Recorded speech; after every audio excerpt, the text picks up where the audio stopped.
All right, so Joshua Broome with Finding Hope, Inc., and we had you on the show, our podcast, and a few other questions I wanted to ask you. First of all, because we were talking about culture in the book 7 Lies that you wrote, which really is addressing, and again, you know, having come out of the porn industry and really having a heart for especially men and the struggle with pornography.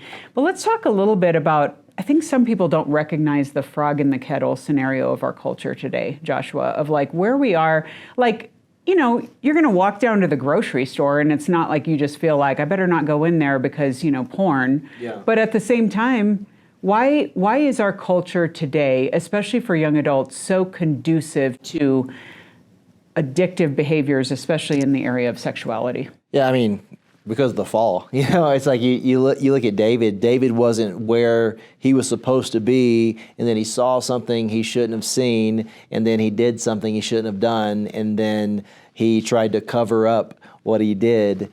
And I think that's us in a nutshell. You know, we when we're not where we're supposed to be regarding connected to Jesus, we search for satisfaction in all the wrong places, and that one compromise that we might have in our life that we don't think is a big deal, that we are deserving of the comfort or the compromise or whatever it might be. Mm-hmm. We don't believe that it's going to lead us down this road to disaster, and that's exactly what Satan wants us to think. He wants us to be naive into the fact that if I can convince you to walk into a trap, great. You know, that's exactly what he wants. And in the same way, you know, when you look at what you listen to, what you watch, the things in which we take in our eyes and in our ears, it has an impact on our heart. Mm-hmm. And the things that we say yes to,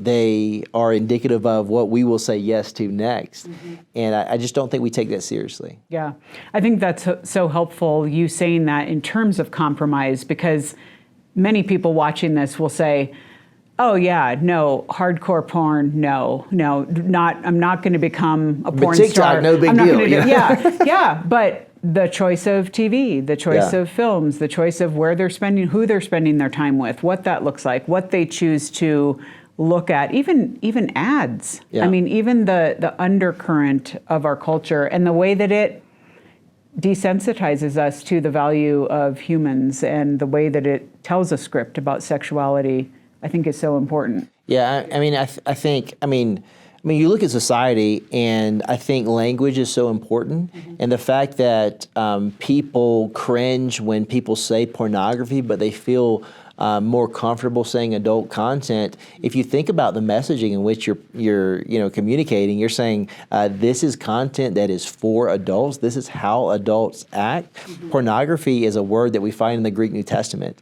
yet we won't find any kind of adult content anywhere in God's Word.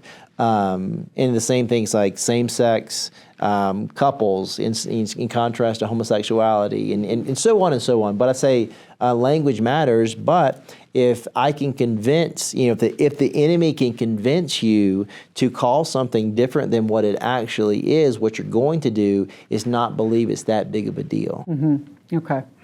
I know that you have a huge heart for men in our culture who are, maybe they have a story like yours. Maybe they grew up in a broken home. They never felt love from a father. They certainly never got guidance. And now they're kind of like, well, my pastor's telling me I'm supposed to have friends, but I don't even know what that looks like. I'd love to be real, but how do I even find one other dude on this earth who's willing to have a real conversation with me?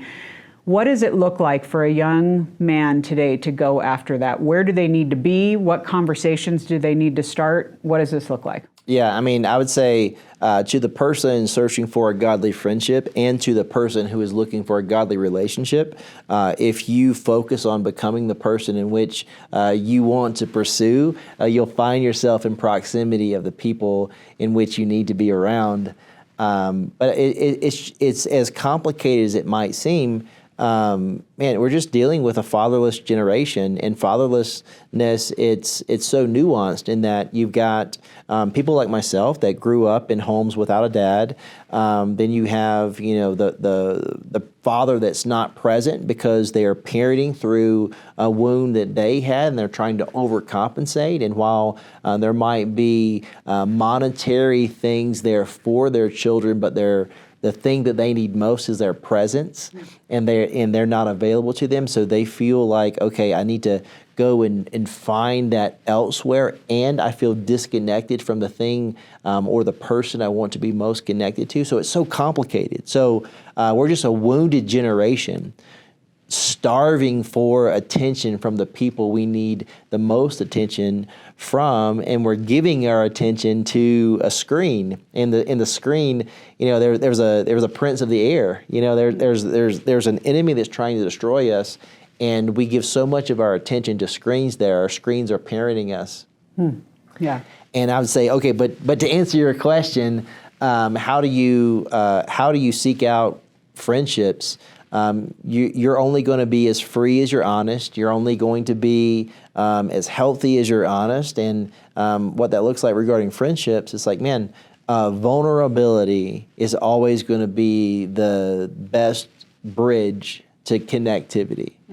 And when we stop pretending to be whoever we think we ought to be and actually be ourselves, people are going to connect with that. I mean, that's why that's a beautiful part of social media and these aspects of content creation where like your authenticity has value. You are valuable in who you are. Then obviously there's a lot of room for misplaced identity, but there's something beautiful in that you are valuable being you. So when you get comfortable being you, that's attractive.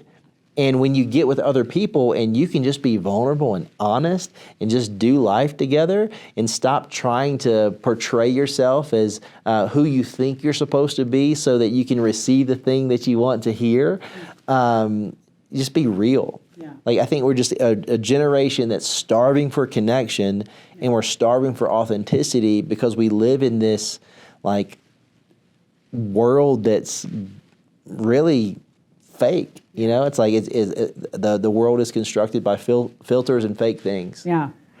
So it's interesting. I was just reading yesterday something by Paul Tripp, who was talking about, I think he said, other than the word God itself, probably the word grace is one of the most needed words in our vocabulary today, in our culture. But it is also something that I think people misinterpret in this idea of like, oh yeah, give that person grace, meaning let them quote unquote live out their truth, or just be who they need to be, or don't challenge them on anything, or we're all messed up, so let's just have grace. Yeah.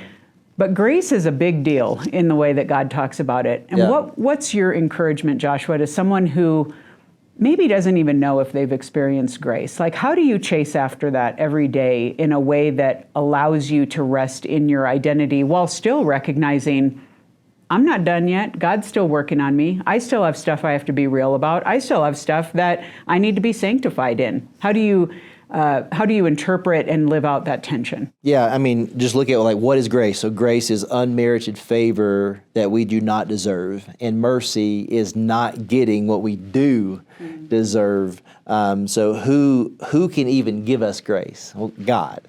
God gives us grace through the person of Jesus Christ. And I just love this example. So in 2 Samuel chapter 9, there's this interaction between David, Mephibosheth, and Ziba. And David he's become king, and he's remembering his friendship with Jonathan, and now he's wanting to do something good for God as king. And he's asking, is there anyone left out of Saul's lineage? And Mephibosheth is still alive, and he is in hiding because he was the successor to the kingdom. So he's the grandson of Saul, the son of Jonathan, and he's hiding in this place called Lodabar because he thinks if I'm found, I'm going to be killed. Because historically, anyone that existed outside of that kingdom was hunted down and killed. Anyway, we see this beautiful picture of grace where Mephibosheth, knowing his family history, him being lame because of an injury. He's lame in both feet. He's in hiding in this desert wasteland in Palestine because he thought, well, because of who my father and grandfather were, because of the things that they've done, what I've inherited and what I'm deserving of is death. And then David says, hey, I'm actually going to give you grace. I'm going to restore the land of Saul to you, the promised land in Canaan, and I'm going to invite you into my kingdom, and you're going to sit at my table with me, not for a day, not for a week, but forever. And his response is, well, don't you know who I am? I'm a dead dog. He says in 2 Samuel chapter 9, verse 8, and I think there's so many times at which we can't receive the grace of God because we feel like we've disqualified ourselves from the grace of God. And if we're not in a place of overflow when we are receiving grace from God, we most certainly are not going to give it out. And I think we just need to understand that, man, the thing that is most problematic in our lives is sin. And the greatest need that we have is the only solution for sin, which is Jesus. And the closer we get to Jesus, the more that we can understand God's grace, and the more that we can give that grace to others. Yeah. So kind of as we wrap here, and we have info. I mean, on the show, you guys, we got Joshua's whole testimony, and so you got to check that out. You got to get this story for yourself. But if you went back now, and maybe I don't know if you've cut yourself off completely or whatever, but if you went back to all your former coworkers when you were in the porn industry, and what would you say? Because there's an element here where there's no difference. If we're going to get in a pit with whatever our issue is and what we're going to think about ourselves, we're going to be in that pit, apart from allowing God to pull us out. What would be your word going back? What's the hope that they need to hear if they're going to show up at a bank and say, this might be my last deposit of a check, this might be the last thing? What do they need to know? Yeah, I mean, I'm blessed in that because a lot of people are like, man, you should have a ministry where you go and you interact with the people who are in the porn industry and you rescue them. And God has worked through my life in a different way, because I've become the thing in which I didn't think possible. Because you stay in that industry because you believe, I don't have the ability to change, because the world will always see me through a certain lens, and that lens in which they see me through, it disqualifies me from the future that I will never have. Yet here I am. I have everything I thought I would never have. I've become...